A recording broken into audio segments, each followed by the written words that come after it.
1.2% higher on the Taiwanese index. And on the Bank Nifty, I mean, the all-time high of 151 I think is the resistance to take out to cross. The entertainment reported a revenue growth of 9%, which was ahead of our estimates. Q4 was an excellent quarter for us in terms of dispatches and deliveries. Page Industries numbers were an absolute shocker. They saw a revenue decline of 13% on a year-on-year basis. So as expected, the market is in buy mode. One needs to be a little cautious on the IT services front.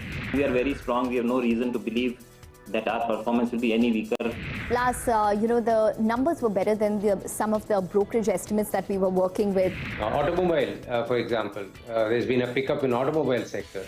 Up about 0.4% now on the benchmark indices. The Nifty has hit that 18,400 mark, almost there. In the quarter gone by, it's a 10% margin for the 6th consecutive quarter that TVS Motor has seen. The NCLAT has set aside the NCLT order directing NSE and BSE to review the grant for the NOC. The markets continues its up move, so it's a 115-point uptick on the Nifty.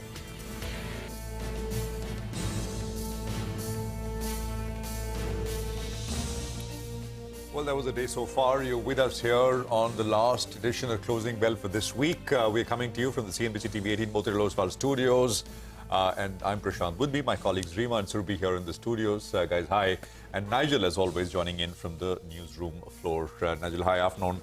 This is a repeat of last Friday, I must say, because last Friday we had almost exactly similar kind of day. I mean, not tracking hour to hour, but broadly similar. And I'll tell you why. Last Friday was the last time that the Nifty tested the 20-day moving average and then saw a nice bounce after that. And then, of course, we know what happened over Monday, Tuesday this week.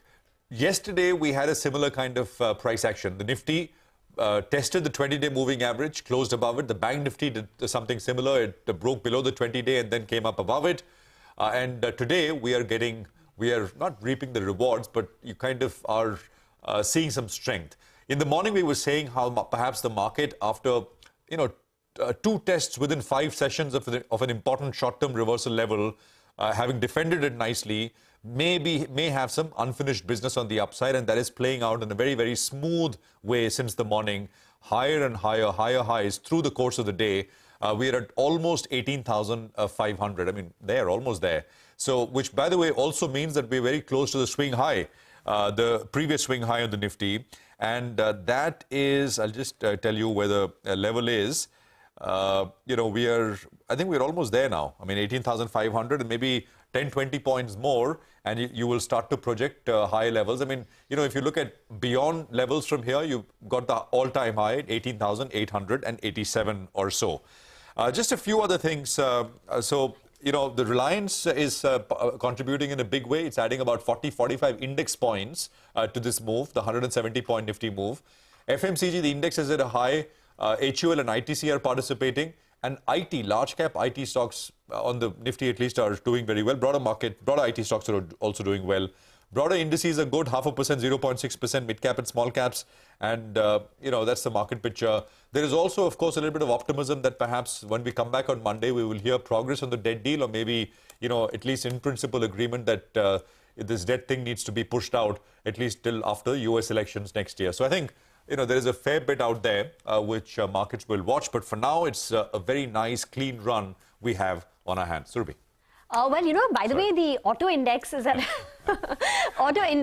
all-time high. So is the Nifty FMCG index. And now watch for the Nifty Bank, because the Nifty Bank today has crossed that 44,000 level. And if you remember, last Monday, the Nifty Bank had almost gotten to its all-time high levels. We said for all practical reasons it had, and that level was 44,151.7.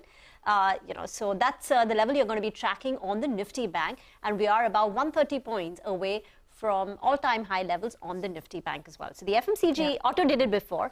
FMCG index has done it today. Now we're going to watch whether the banks can do it. Well, I think the bulls kind of have started June off on a pretty optimistic note. They've started the series in style.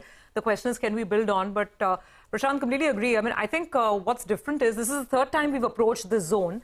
But the level is much higher. There's almost a gap now because we were stalling at around 18,450, 430 thereabouts. Right now, it's a clean sweep up to almost 18,500. Let's see if we can get a close above that. That would, of course, instill a lot more confidence. And the other good aspect of trade today is that all parts of the market, nearly all parts of the market are participating. You've got plenty of legs. You've got Reliance, you've got metals, you've got, of course, IT that's been contributing, and banks have come back with a bang. Look at the Nifty Bank. It's done nothing through the last 4 sessions. Today, it's finally decided to put up its hand and say, guys, you're having this party. I'll finally join in. The Nifty, of course, is up 1.5%. Mid-caps have been the story of the week. And that's an interesting contribution played. All the banks on one side, as the market looks like perhaps it's in the mood of a big breakout. One more point. Today, if you're looking at the Nifty tally, there are only 2 Nifty stocks out of 50 which are falling by more than 1%. That's the extent of the momentum that we're seeing on the upside. So this is a wide move. It has momentum behind it. And we need to see if we can get a decisive close above 18,500. That's the key question, and whether you can follow that up and sustain there. That's the question. Getting there is one part. We've done it before. Being there is the bigger issue. But Nigel, I guess the bulls won't complain for sure. Of course, mid-caps, we've got some accidents here and there, but largely speaking, I guess the mood's good getting into the weekend. Well, that's right. You know, Surbhi, this is a market that's still very, very light. It's not very heavy. That's what we made at the point at the start of today, that it's still less than 1 crore shares on the Nifty now. In fact, that number has gone there. But the start of the series, that's on lighter terms. So that's pretty good news. I think today there could be some big cash market buying because this market is not net short any longer. So let's see whether or not that takes place, because the way we've been moving up, we just pull up that intraday chart of the Nifty, we're just moving from strength to strength. So it appears there's some big flows that are coming in there. Only word of caution is the PCR has now moved to around 1.35. When I send these graphics, it was 1.31 odd. Now it's at 1.35. So put writing has become a little bit too easy now. You have the 18,400, 18,350, 18,300 put, all of them very, very active in today's trading session. So a fair bit of writing is what we're seeing at those particular levels. If you're looking at one level on the upside, maybe 18,575, that'll be the next stop that the bears will want to protect, because we're seeing a fair bit of action at around that 18,500 odd mark. But if we can end anywhere close to these levels, well, the bulls will be very, very happy going into the weekend, expecting some kind of positive outcome on the global front. And the first day of the series, you always like that. But, before we move on, I just want to talk about Grasim. The number just came up for you on the screen. Those numbers look quite disappointing. For Grasim, we already have 70-75% of the numbers via Ultratech Cement and the other couple of numbers that we already have, AB Capital, as well as Vodafone Idea for whatever it's worth. So we look at the standalone business, and in there we look at 2 numbers. One is the VSF business as well as the chemicals business. And on both of them, there's a bit of a miss on the EBITDA front. So the recovery is there on a sequential basis, particularly on the VSF business, but not as much as expected. So we'll have to wait by for further clarity on that front. But the standalone business, safe to say, on both segments, it's a bit of a miss, both on VSF as well as chemicals. Kotak has put out a couple of numbers out there. And on VSF, they've delivered less than 150 crores. Kotak was factoring in more than 300 crores. And on chemicals, they've delivered around 370 crores. That's a 10% miss in comparison to what Kotak was estimating. So numbers weakish, management commentary becomes more important. All right. So that's Grasim for you. Nigel, thanks for that. Well, how should you position yourself in the last hour of trade? That's the question. Mitesh is with us with exactly that. Mitesh, good to have you with us here. Will we take out 18,500, march higher? What's the sense? And on the Nifty, are you comfortable? I mean, chasing higher into a weekend is a tough one, and you've been sort of long stocks. So would you follow the same strategy or change anything? Afternoon, Prashant. So we have taken some positions on the index purely because of the fact that 18,450 was taken out.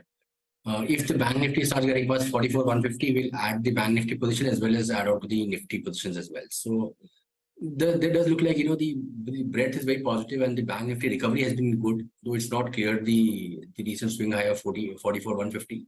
But the intraday structure has improved there as well. So buying some quality into index would have made sense. So that's what we have done. And as I said, I think the trigger next is Bank Nifty getting past 44,150, which could then trigger, further long position in the Nifty as well as the Bank Nifty itself. So broadly trade with long buys. In fact, 2 buy calls here. I'll start with a disclaimer. MRF is something which has come on my radar and it's a part of my long-term portfolio as well. So buy here with a stop at 96,500. And I look for a target of 1,02,000 over here. So finally, I think this time it should cross 1 lakh. Looks like very strong possibility. The other one is Marico. Marico is a buy with a stop at about 532 for targets of 565. Mitesh, thank you very much for that. Let's talk about Zee Entertainment. That's extended gains as the appellate tribunal sets aside NCLT's order on reviewing the approval for the merger with Sony. This comes in as a relief for Zee, which is why the stock is higher in trade. And it's offset some of the disappointment on account of its Q4 performance and the margin miss. Ashmit joins in with the details. Ashmit. Well, major relief coming in for the Sony-Zee merger. The NCLT order, which had directed the exchanges BSE and NSE to review their NOCs granted to this merger, that NCLT order now stands set aside. Now, here's the context of it all. April 25th is when SEBI came out with an order with negative findings on mismanagement of funds by a sister concern of Zee. Now, that is the order that was cited before the NCLT, and subsequently the NCLT proceeded to direct the exchanges to review their NOCs in light of these latest findings coming in from the market regulator. It was challenged before the appellate tribunal. Here, Zee essentially argued that they have secured all the necessary approvals, SEBI, CCI, Income Tax Department, there is no opposition, and importantly, they pointed out that they were not heard by the NCLT before asking the exchanges to review the order. Now, that is something that the appellate tribunal has taken objection to. The appellate tribunal held that this was a bare minimum that should have been done. Zee should have been allowed an opportunity to respond to these concerns, and that this is a violation of principles of natural justice. So on that count, the NCLT order now stands squashed, now stands set aside, but the issue does travel back to the NCLT. The difference now is that Zee will have to be given a hearing, Zee will have to be heard, and importantly, the NCLT, at least as of right now, has not prescribed any timeline. So that question mark still remains. The issue, however, travels back to the NCLT. Got that, Ashmit. Thanks very much for the details. So, I mean, it is an interim relief of sorts. So, basically, now the ball shifts back to the NCLT court. Let's get in Prakash Diwan. He's joining us. Prakash, great to have you on the show as always. Happy Friday to you. So, let's get your take on this Zee rally that's playing out. I mean, stock's been up 5-6%. But as Ashmit explained, we haven't heard the last on the Sony-Zee merger. This will have to go through the legal motions. What's your sense? And I mean, if you're looking even at a quick trade, does it make the cut? Numbers weren't anything to write home about, Q4 numbers? Good afternoon, Surbhi, and happy Friday to all four of you. So, I think this particular order, this particular development in the Zee-Sony merger just kind of, takes away one tangent that had come up. This whole thing of the NCLT telling the exchanges to review their NOC was a deterrent, was a distraction, which was not anticipated, but then it's kind of been set aside. So what it means is that the regular process of listening, I'm hearing the Zee management out in terms of whatever the challenging petitions have been. That's going to come up. So which will take time. So there's many slip between the cup and the lip. But more importantly, I think it's a time bound process which will kind of end up, at some point conclude and get these things sorted. And that's what all investors have been betting on. Now, the results were a dampener. It almost looked as if the business had kind of started running without any focus or any kind of a very sharp objective on revenue and things like that. But then, that's typically what happens when there's a transition that's clearly evident. So only when Zee and Sony become a combined entity and Sony starts kind of taking hold of things is when something would something would get repaired, something would get reset. Till then, probably, it will probably keep on languishing in this zone, and the disappointment will keep on coming. But I think there is tremendous value. So, if you are a high-risk investor, you like this kind of opportunistic, special situations setups, then probably it's okay for you, but not for somebody who doesn't like these ups and downs and there's, ebbs and flows. So there's a host of complexities around this, which keep investors away. But I think for the risk takers, it's definitely, even at these levels, it definitely offers a good risk reward for the next 6 months. There's a technical point, but with Zee, if this does go through, I mean, the merger, the consensus is hopeful that it will go through at some point. Timelines are tough to put on this one. But if it goes through, I mean, there will be a brief period whenever all this is done. It'll go, the listed stock will go off the exchanges. And then it'll come back in the merged form. Typically, when you have these kind of actions, you know, you do see right before it, you do see a bit of a dip, etc. I'm not saying necessarily it has to happen, but we've seen this happen with other instances in the past as well. So, you know, unless, of course, I mean, if you think that between now and then there is a substantial run-up, which perhaps is possible. People have been betting on this one for some time, as Prakash has been pointing out. So just wanted to point that out. The other one is Mahindra & Mahindra, which reported numbers about an hour ago, less than an hour ago. Sonia is here with what she's making of the fine print and the broader thrust of the numbers as well. Sonia, over to you. Well, thanks a lot for that. So, you know, the numbers were strong, but they were slightly lower than what the street was estimating on a few parameters. But give and take everything, this was not a bad showing at all, and hence the stock is in the green. So if you look at it, the profit growth was 22.1% for M&M. The revenue growth was in excess of 31%. The EBITDA has grown 44.5%, while the margins have picked up from 11.2% last year to about 12.4%. But this is slightly lower than what the street was estimating. On the profitability front, the estimate was about 1,750 crores. It came in at 1,550 crores, which is about 12% lower than what the street was estimating, and hence a little bit of a disappointment. But if you break it up into different segments, and you see both the auto and the tractor segment, there was an improvement in margins for both segments. So for the tractor segment, the revenues have improved to 5,580 crores versus 4,327 crores. And that implies margins of 16.6% in the tractor segment compared to 15.6% same time last year. Even in the auto segment, margins have improved to 6.6% versus 4.8%. Which means that there are a couple of reasons why this has happened. One, of course, raw material prices have cooled off. Second is supply side issues have eased and operating leverage has kicked in, and hence the operational performance overall has improved. The stock is holding up in the green despite the numbers being slightly lower than estimated because of a slew of new launches, especially on the SUV front, which could aid the operational performance further. All right, got that, Sonia. Thanks very much for the detailed analysis there. Prakash, let's take it to you. What do you think? As Sonia pointed out, it's not bad, but then the market wanted more, it seems. Just in terms of positioning, next couple of months, how do you expect M&M to rank vis-a-vis some of the other four-wheeler stocks? Yeah, so you know, that's exactly where it hurts. The positioning is, you know, of a very high level of expectation from NMM. I mean, we've seen the auto sector do so well in the month of May. In fact, I guess it should probably be the top performing sector for the month. Of course, you know, not that a month is any indication, but there seems to be a revival in the sector, whereas M&M numbers tell you that, especially the tractors, equipment, the passenger side, probably 6% margins. You know, those are fairly tepid for the market to get excited.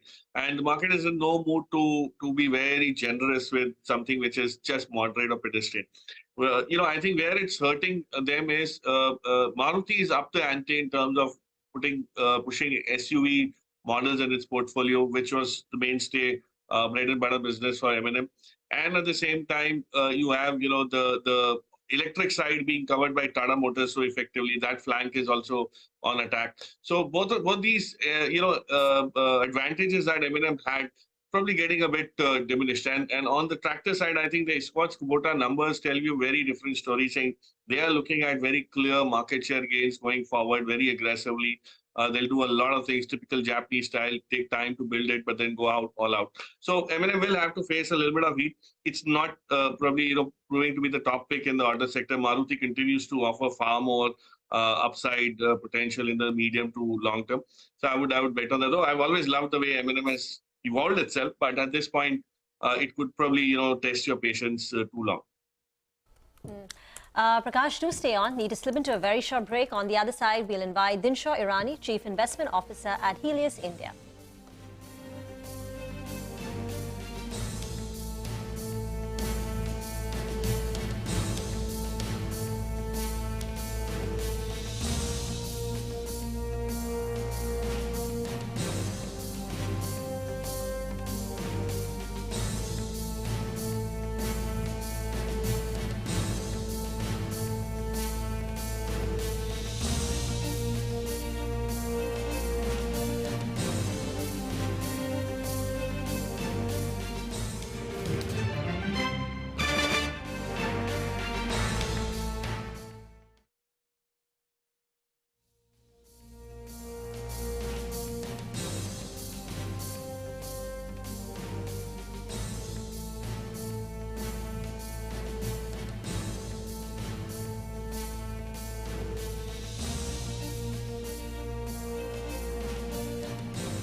Welcome back. Sun Pharma Q4 numbers are out. Looks like a little bit of a miss on the top line. The top line has come in at 15 to 16%, slightly lower than the 18% that we were anticipating, but there is a beat on the margin.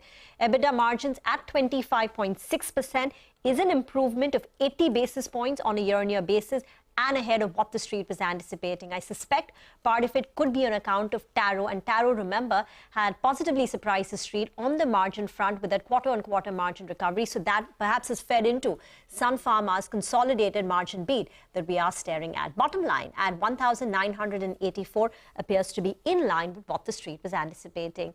Our resident expert, Ekta, is here with more on that. Ekta. Thanks, Reema, for that. Well, actually, the stock is higher at this point because I think it's a bit of a relief that the street is working with. Despite the revenue coming in a little below estimates, it's grown at around 15 to 16% versus estimates of 18%.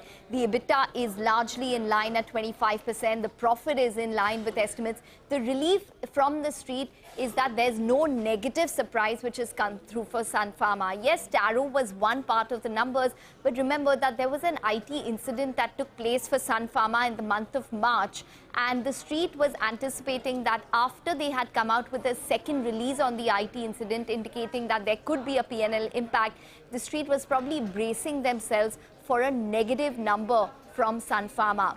That hasn't come through, and neither has the impact of the HUL import alert really petered through worse than at least what the street was anticipating. So that's what the street likes. Based on these numbers, it's possible that the street is still expecting the specialty franchise of the company, which is basically drugs such as Sequoia, which is a dry eyes drug, Winlevi, which is an acne drug, Ilumya, which is a psoriasis drug. All of them will still be firing for Sun Pharma and will still be outperforming, considering that it is now around 13% of their total share of sales.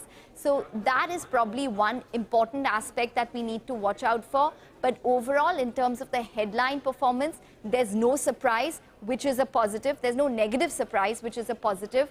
Yes, they've done double-digit growth. Probably not as much as what the street anticipated on the revenue, but no negative surprise coming in. We do have Cinderella Carvalho joining in to give her view on this. Cinderella, your first take in terms of the numbers for Sun? Yeah, a bit of miss on the top line. However, EBITDA is well ahead of our estimates. We were at around 24.8% margin. And definitely PAT is well ahead if we exclude the exceptional.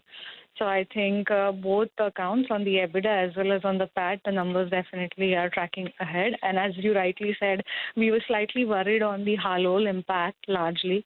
But looks like, company has embraced it very well. And we will look forward to understand further number details once we have a press release. Looks like my hunch is U.S. business must have done very well because this is a very strong quarter for the specialty business. And that's how I think we must have managed to, maintain better EBITDA margins. Okay. That's how I am looking at it at this point in time. Okay. So the fact that they've missed revenue estimates does not worry you? A very mild miss. It is a very mild miss. Okay. Numbers. What is your sense in terms of the margins going forward, considering that we do have remediation possibly of the Mohali facility, of the Halol plant, and other factors, variables such as Taro's performance as well as price pressure which would come through? Do you think this 25% plus which they've reported is probably sustainable going into FY24? No, I think, in fact, they'll do a better performance on overall EBITDA margins. If you see, annual numbers will be 26-27% run rate. So what we are looking at is definitely sustenance of this margin as well as improvement, given that, overall specialty will start contributing better on the EBITDA side. So our assumption on a specialty side portfolio is that the EBITDA margin contribution from this business should continue to increase, and that's how it will support. Along with that, we have domestic business, which is also doing at least in line to better than the IPM growth, which also supports the overall healthy EBITDA margins as well as cash flow growth. So we believe that we are looking forward to this company as one of our top pick also, and we are looking at the numbers to be on the better side compared to most of the other peers, given that it has the support in US from specialty side of the basket, as well as on the domestic side, number one company with a better market share and overall chronic share higher. So it works both the ways for them. Okay. All right, Cinderella, we're going to leave it on that note. Thanks very much for joining in with your initial views. So like Cinderella said, we will be waiting for the press release from the Sun Pharma management to get more granular details in terms of their performance. But largely looks like a inline set of numbers, especially on the margins as well as the profitability. Revenue is a tad miss versus the expectations. Back to you guys. Okay, all right, Ekta, thanks very much. There's some interesting notes to accounts for Sun Pharma. They are talking about the IT incident in the notes to accounts.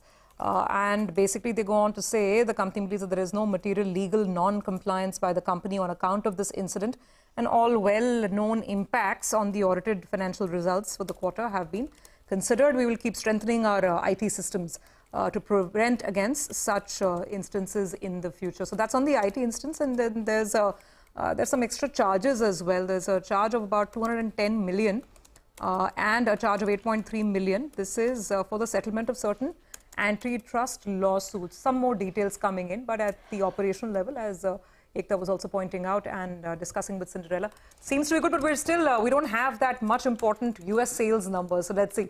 Once we have more details from the company, we'll probably look at it. Prakash, it's been a dream run for pharma. I mean, yesterday, Ekta and I were discussing whether it's Divis, even Biocon this quarter, JB Chemicals, Piramal, and now Sun Pharma. I mean, that makes it a perfect five in terms of top pharma earnings.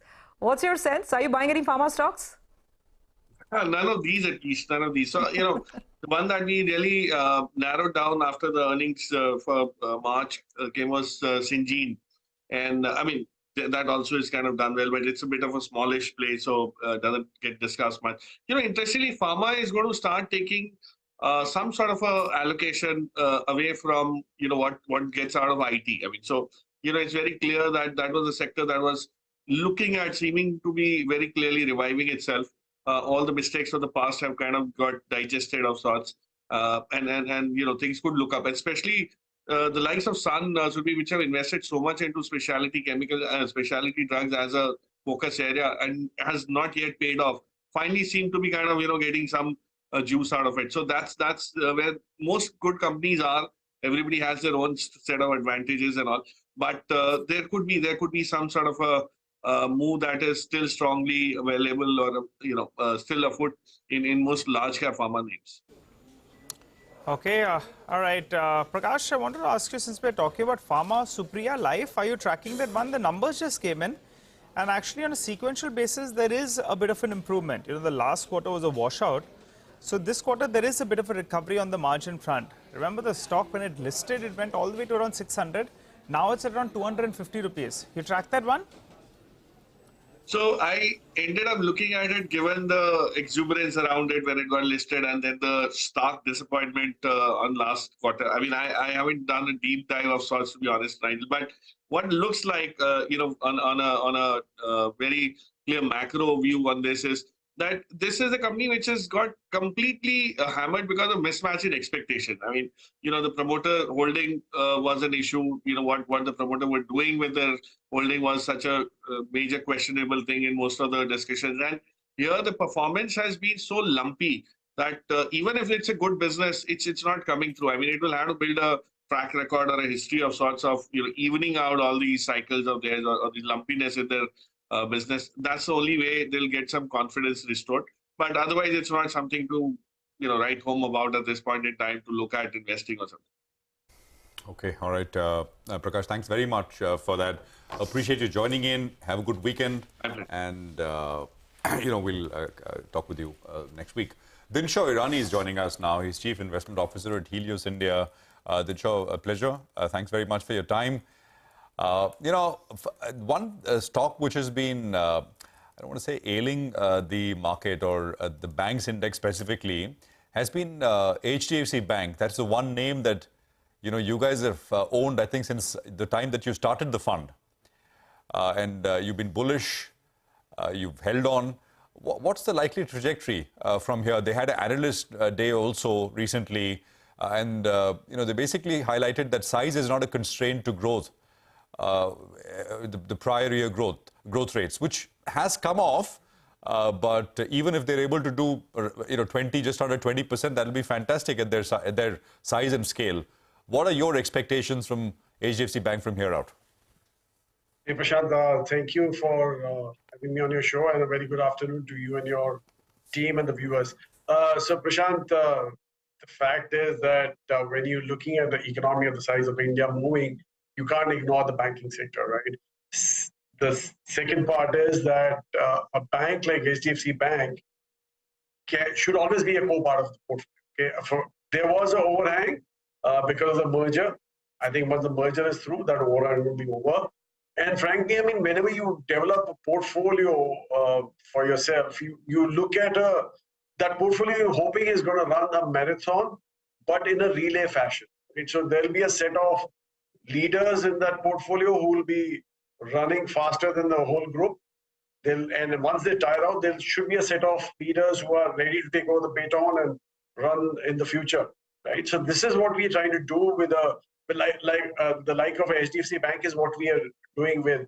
So it's been probably a laggard in the portfolio, but it's been running along. Right? It's not been too much far behind. And our feel is that once this merger is through and all these questions are answered, in fact, the analyst meet was a fairly good one. In fact, most of the analysts came out quite positive, and they were quite happy with the confidence that the management has shown in terms of keeping up with the growth overall. I mean, the deposits keeping up pace with the growth that the whole bank is expected to do. In fact, the top line growth is not an issue at all, according to the management. It's more of the deposits keeping pace with that to fuel that growth. So I think if that comes in and kicks in well, even a 20% growth at that base is a huge achievement as such. And if that consistency comes in, I don't see the valuations having a problem here. And probably this is what's going to pull the whole bank Nifty going forward. So that's our call, and that's why we remain comfortable in that bank. Then sure, by any chance you look at a company called MedPlus? The stock is locked in an upper circuit. It's India's second largest e-pharmacy chain. They've been adding stores very aggressively. More than 1,000 stores have been added in in FY23, and the stock listed in, I think, December of 2021. So it's been a while, 1.5 years. The issue price was 796, but the stock didn't do too much. In fact, after initially rising to levels of 1,200, it fell to levels of 600 as the street was concerned about rising competition from competitors like Tata 1mg, the fear of more discounting in e-pharmacy. But the stock has made a comeback, and today it's locked in an upper circuit of 20%. Do you look at the e-pharmacy chain in India, which is Apollo, MedPlus, and any thoughts on this space? So, Reema, we did see it at the time of the IPO. After that, we lost track. And frankly, I mean, we didn't participate in the IPO because our feel was that Apollo was a better option. The largest chain of pharmacies was within Apollo as such. So we decided to stick with that. And frankly, I mean, at that point in time, Apollo was, even now, in fact, is far better placed than probably the MedPlus or any other pharma chain that you're talking about to capture the e-pharmacy space, given that they're probably covering 46 or I think 60% of the population. I mean, that's how far they're away. I believe that they're like 40 minutes away from 60% of the population. That's what they keep claiming, if I remember my figures right. But anyway, so that's what we did. And frankly, I mean, we haven't seen MedPlus quite closely, and I don't know why it is up today at limit. Probably, I don't think I saw the results, but maybe there's something going on here. But frankly, we're not too comfortable getting into these kind of names. All right, hi Dinshaw. You know, you haven't liked IT as well, and I think you briefly mentioned last time around that you're on the short side on select paint as well as steel companies. Holding on to that view? Nigel, totally holding on to that view. IT again, our feel is that again there's a second leg which is starting off after the first leg fizzled out in a very big manner of rally that fizzled out in a very big manner. I think this, again, there's some kind of uptick happening here. But frankly, I mean, if you try to see what's happening on the Nasdaq, it's not the service providers who are really running there. It's more of platform companies or product companies which are really doing well, rather than the service providers who are in fact laying off people out there, right? I mean, so if you listen to the calls that they're getting into, they're not too gung-ho on the service part of the business as such. So that's one portion. In what you mentioned about paints and again the metal company, steel rather, the fact is that with China going off in steel in particular, the expected comeback of China wasn't to that extent. So obviously the metal prices are again weakening up. And in the case of paints, it's more of a valuation call than anything else. And our feel is that the valuation that they are today may not be supported by the growth which is expected in the future for these companies. So we remain negative. Okay, got that. By the way, just take a look at the market. We have 18,500 on the board. It seems to be sticking for now, holding for now. And that's a 182-point rally on the Nifty. It's been up, up and away. By the way, Sun Pharma, we had the additional numbers come out, and that's a really nice looking number. The street seems to like that on the US business. About 244 million, if I remember the flash correctly, which is pretty much ballpark in line with estimates. 245 to 250 million was the expectation. And the stock is putting on some more weight, serious weight, after what's been a solid show for Sun Pharma in the US markets and even in their other geographies, really. Let's get to pharma then. Dinshaw, hi, Surabhi here. If there's one sector which has been really consistent in beating estimates in this season, it's really pharma. Whether it's, Divis earlier this week, look at what Sun Pharma is doing right now. Even the smaller players like Biocon, Piramal, that was struggling all throughout, suddenly came and, surprised the street. Do you like the space, first of all? And if yes, then what would you buy? Because you can look at US generics, now you can get, specific India-focused pharma companies. So what would you pick? So, Surabhi, frankly, I mean, the US business, I think, is going to go through a big change, in fact, a reset, if we may use that word, because nowadays, even if, like, there was my analyst was telling me there's an $8 billion molecule which is going off patent, and there are 27 filers on that particular molecule as such. So that game of 8 or 9 guys trying to corner a big market, I think that's over and done and dusted. So we have to be very careful on the US. All the companies that are facing US, probably this quarter was an aberration because most of these guys did fairly well. But in the future, you still have that pricing pressure in the US going ahead. So our feel is that concentrate more on the domestic guys. In fact, we're looking at a few names here.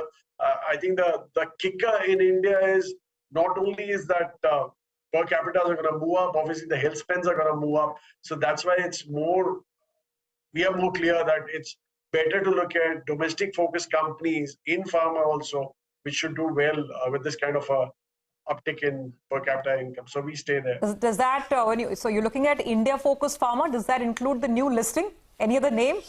Or I think you're referring to the new listing, are you? No. I'm not referring to any new listing or any other name. I'm not going to say anything else. Okay, fair enough. But we've got some sense of how you're sort of dividing up the sector. Always a pleasure talking to you, Dinshaw. Thank you very much for joining and have a great weekend. Yeah, we hope to talk to you again soon. Well, we will take a break on that note. Just one thing. I just want to point out Naukri Info Edge stock. 7%. 8% now. So 8%. It's like a rocket. I mean, I'm looking at the price at 230 when we started the program, and we were just sort of looking at the numbers and how the IT numbers are looking underwhelming. Yeah, the price was 39, actually it was closer to 4,000, but from 4,000 it has moved up to 4,200, 4,215 or so. Just an incredible surge. So this is quite something. And this is when they've done the slowest pace of revenue growth in, I don't know how many quarters, Reema? Like lots of quarters, Seven right? quarters. But, the company's managed to hold on to its margins. So typically, when your revenue slows down, margins take a hit because you lose out on operating leverage. But the company's margins have been rock steady. 39% in Q4, 39% in Q3 as well. And if you compare it to, say, same time last year, margins were about 32-34%. They were even sub 30%, 6-7 quarters back. So the company has been focusing on improving its margins. So at the bottom line, the numbers look very good. And secondly, I think people do believe that while, so Naukri is about 80% of their overall revenues, right? So that is the big cash cow that contributes to all your growth. They have 3 other verticals: real estate, education under Shiksha, and Jeevan Sathi, that's the matrimony. But Naukri is basically their business, their cash cow. In Naukri, majority of their revenues comes in from IT. But now, while IT has been slowing down and pulling down the growth rate, the other domestic-facing sectors have seen a pickup in hiring. And I think the company is banking on the other sectors. Other sectors making up for IT. Non-IT companies. No, actually, and the billing numbers are pretty decent. I've got comments from, I spoke to them last in February, and they actually last 2 or 3 interactions, they've said that IT it'll pick up, it's undergoing a slowdown, but other sectors are all booming. I mean, there's no problem. They've consistently sort of maintained that. In terms of the hiring business, and maybe the other 2-3 businesses are also not looking all that bad. But stocks surging as we speak. We'll take a quick commercial break here. We'll come back what to buy or sell today for a reverse trade tomorrow. That's Monday. We'll come back with our technical experts once again. Stay with us. There's 19 minutes to go for market closing.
What moves in the market today? Sun Pharma has displaced Reliance Industries, being the Nifty winner by the sheer might of its earnings that have powered through. What a mover, really. Of course, Divis, by the way, seeing more follow-through buying as well, 2.5% up on Divis as well. Reliance, of course, has been the big boy that has supported the market right from the morning. Mitesh Thakkar back with us.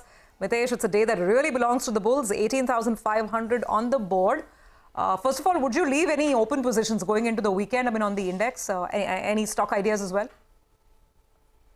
I would. I think, as I said, while the Bank Nifty hasn't given a breakout, the Nifty has. And therefore, at least part positions, some positions should be taken on the Nifty index. And now we can look at targets of 18,600. I said once we cross 18,450, buy with a stop below 18,400. And 18,600 should be the next target area. So I think we have good possibility that we are heading towards that. In case the Bank Nifty participates, gets past 44,150, then we'll revise the Nifty target upward as well. So with that, carry your long positions. Maruti is something which is on the radar for a BTST call. Keep a stop at 93.70, look for targets of 94.50. And the other one is UBL. That's a BTST with a stop at 14.49 for targets of 14.80. Okay, all right. Thanks a lot for that, Mitesh. Well, a couple of stocks actually are doing quite well. Supriya Life, it came out with its set of numbers. If you looked at it on a year-on-year basis, it looked disappointing. We pointed that out. The stock was down close to 5%. It's moved into the green. So that's one stock. The other one is Hindware. You know, for this week itself, Hindware Homes has seen a big rally. The numbers were good.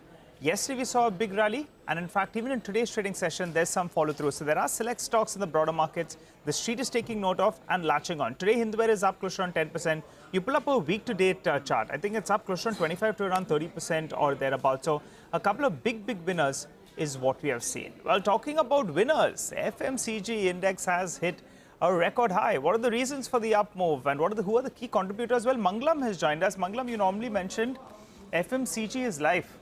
I'll tell you what, a lot of people would have been hoping FMCG was in everyone's portfolio because the kind of returns you've seen, I think you've put out a record out there, right? In more than 10 years, it's lost out only a couple of years, the index. Tell us more. Well, the great Indian consumption story, that's what everyone talks about, right? 140 crore people in the country. Obviously, someone is consuming something at any given point in time.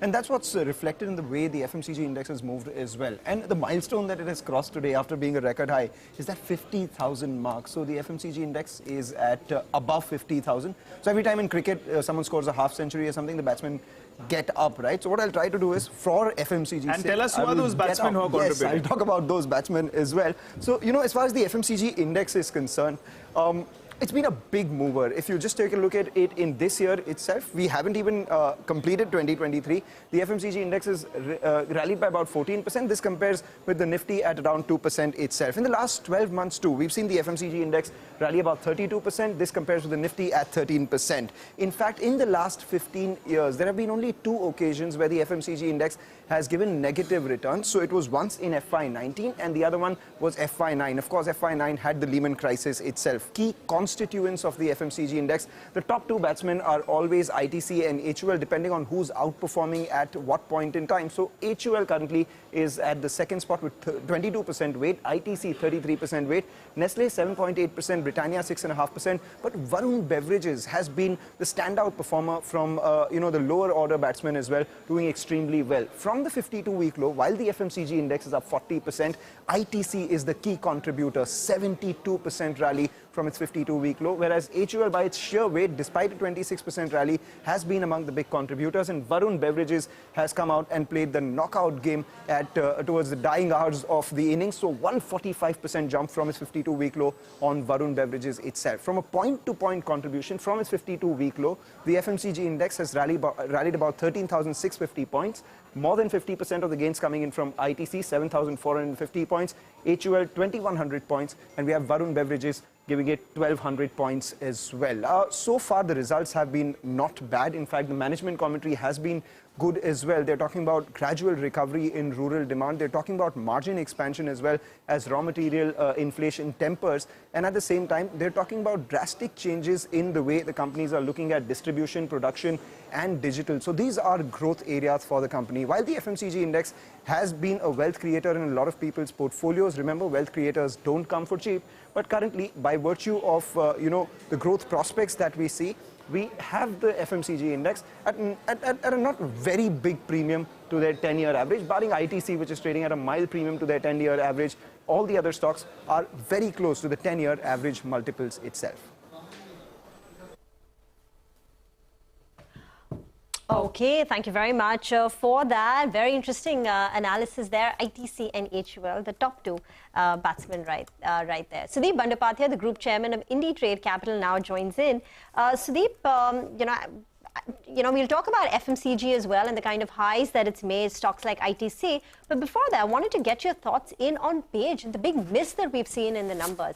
Now, a lot of the analysts have attributed the weakness in Page Industries to that ARS system, the software of auto replenishment, which will eventually help the inventory management. It will help the distributors, the return on capital of the distributors, which will help, Page Industries. But the question is, while this ARS, this inventory platform software gets implemented, the company's financials are hurting. Should one buy into Page Industries' weakness right now? The stock is down 8%. Well, I don't think we should look into Page. I think, performance hasn't been anything to write home about. And, the valuation is such that the margin of error at this kind of level is very, very limited. And, once these kind of howlers come, I think it is advisable not to try and catch them at this stage. Maybe one should wait, let things stabilize, and then only look at a stock which is quoting even now at such a higher multiple.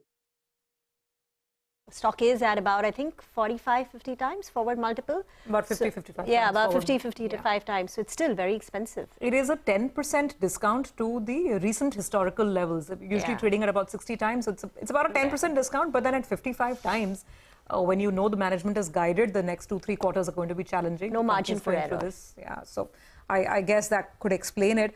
Sudeep, hi. Let's talk about a stock that's reacting really well to numbers now, because we are getting to the weekend. Market is in an up mode, right? So I am, throwing Info Edge your way. Numbers have been fantastic, and Rima was just explaining to us that at the top line level, it's been very sluggish, not much of growth, but 39% margins. We haven't seen that in the past many quarters for Info Edge. What's your take on it?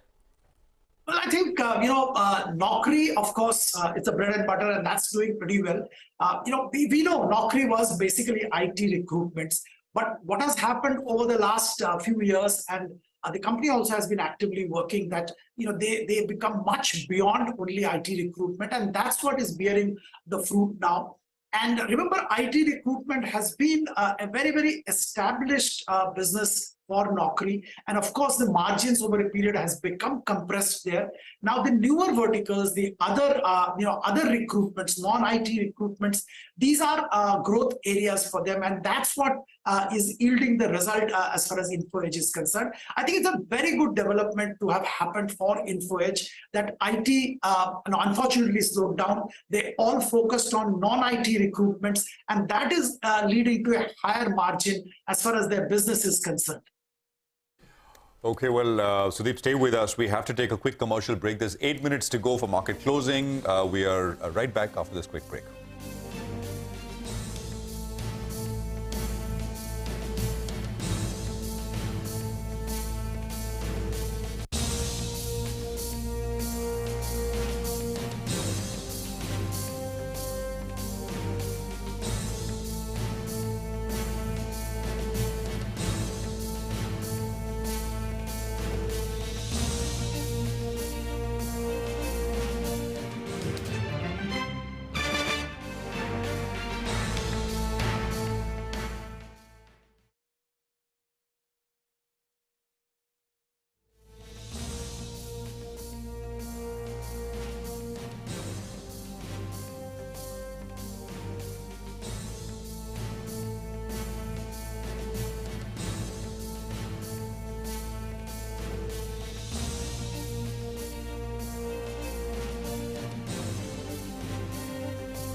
Okay, welcome back. We're up 175 points. 18,500 nearly is where the index is now trading at.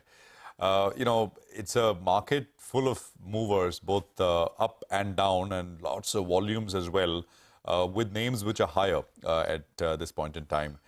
You look at a few names. I mean, HDFC AMC is an interesting one because it's only done one thing, which is go down. Today it is coming up a little bit. About 5% actually, 1855, 1856.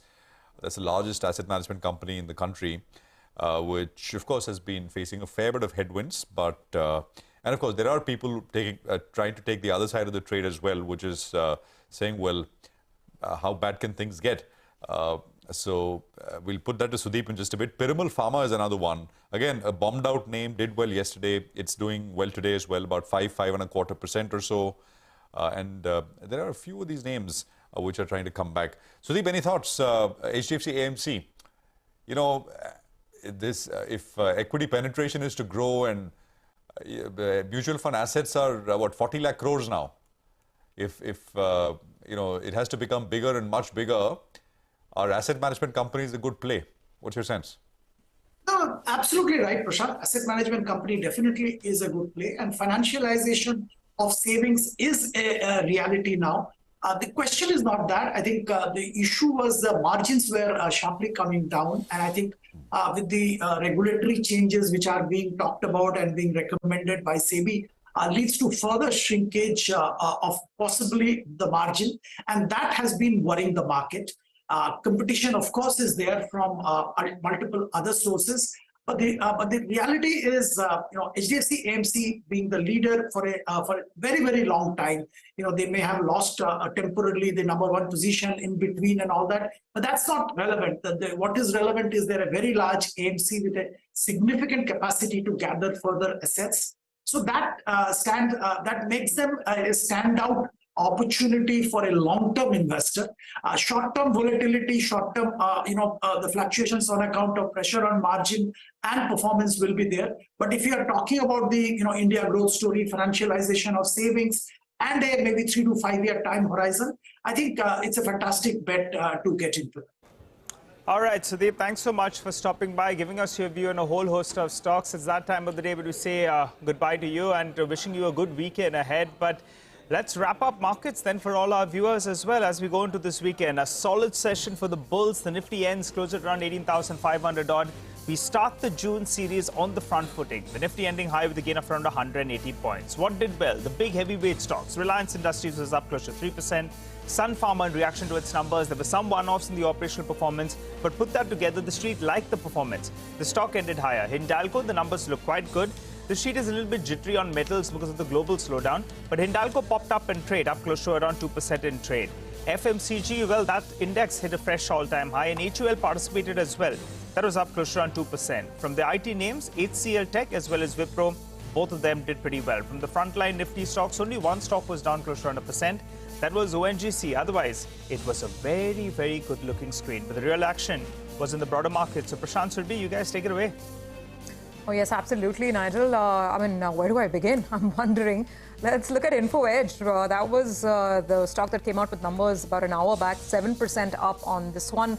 In terms of the key result reactions on the way up, we have quite a few names. MetPlus obviously tops the charts, 16 to 17% higher. Bector Foods, 8 to 9% higher on this one. Z moved up. It had nothing to do with the results, but more the outcome from the NCLAT. The market getting a little hopeful that maybe we move one step closer to the deal getting approved, the Sony merger. Borosil Renewals saw some comeback. It was earlier in the week. It had a pretty rough session after numbers. Today it was up about 6%. Piramal Pharma, by the way, has seen add-on buying after yesterday's 13% move. Piramal is up another 5% today. Bajaj Industries 5%. Imami 4.5%. Such a long list of winners really out there. And even beyond earnings, you've got to look at Indus Towers, 9% up on Indus Towers. Varun Beverages 5% up. Nalco from the metals pack. Mastech from IT 4% up. What a day it has really been. Of course, the list won't end till I talk about the tail enders. And there's one name that really stands out. I'll take only one name, and you've already guessed it. Page Industries is the one that I'm alluding to. Pretty negative quarter gone by, bad results, and 9% gone from the stock. So Page was the only real disappointment in the mid-cap market. Otherwise, it was a day of serious momentum. So as the bell goes off, we've got 18,494 on the board, just around the 18,500 mark. And Prashant, if we get a deal over the weekend, then I guess, who knows, maybe all-time highs next week? It's 1.5–2% away. Right? So I think it's possible. And you get deal, of course, we'll see if we get there are inflation numbers out of the US as well, the core PC numbers. Yeah. And that will also firm up expectations for what the Fed will do in June. That's later in the evening. But the big one on markets' mind, undoubtedly, is, of course, what happens to the debt issue. So it's a fantastic close. 18,000, almost 18,500 is where the market finally closes at. Week on week, I just want to take a look, 1.6% higher for the Nifty. And I think the Bank Nifty for the week is up. Bank Nifty for the week is actually barely up, right? Nothing. I mean, just 30–35 points or so. The mid-cap and small-cap indices, they were steady through the course of the week. Small-cap index is up about 1.25%. And I think you've got the mid-cap index, which ended 2.6% higher. So very good showing for the mid-cap index. Well, I think that's it from all of us here, from Surabhi, me, Reema, Nigel. It's goodbye. Thank you very much for watching this edition of Closing Bell. But don't go anywhere. Programming continues. Our Friday special, Spot Money, comes up next in just a bit.